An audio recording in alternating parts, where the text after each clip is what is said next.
dam na ito lalpa dam non chunang le kay kan ay don ni arak aturule me kong hi chuchu nanu na koi chuan kay hi rei lo te ai le china khani nurin ki khani asuya ni kan tabi te kha lama makse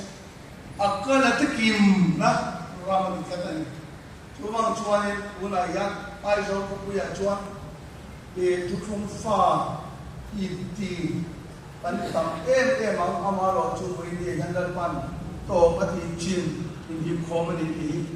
chu ko ru ya e ni pia me ya chuan e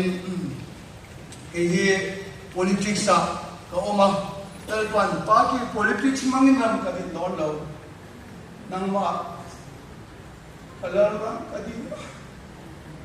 alay luluta kan nola ni hindi bangi kay sunna song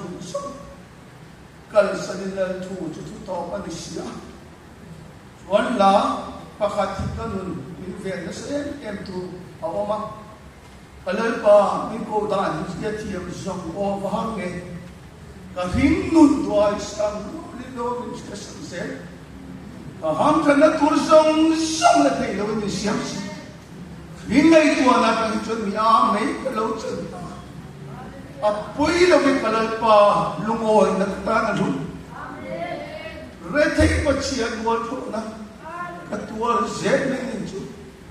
min siyam tu kalalpa chuan lalbang ring vele palaw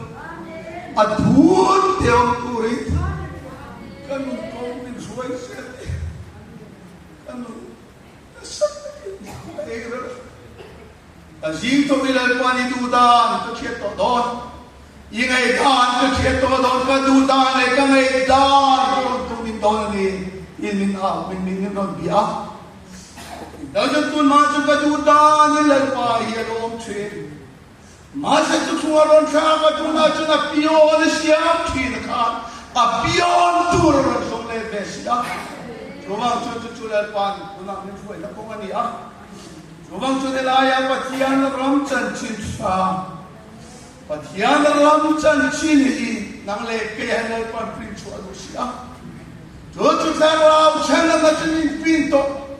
masa kan ri ru le kan taksa le ri ru ni tu re Heri ru Krista Yeshua boka nama liyo seti lalpan nang lepia ru Krista liyo min sa kem atumani. Amen. So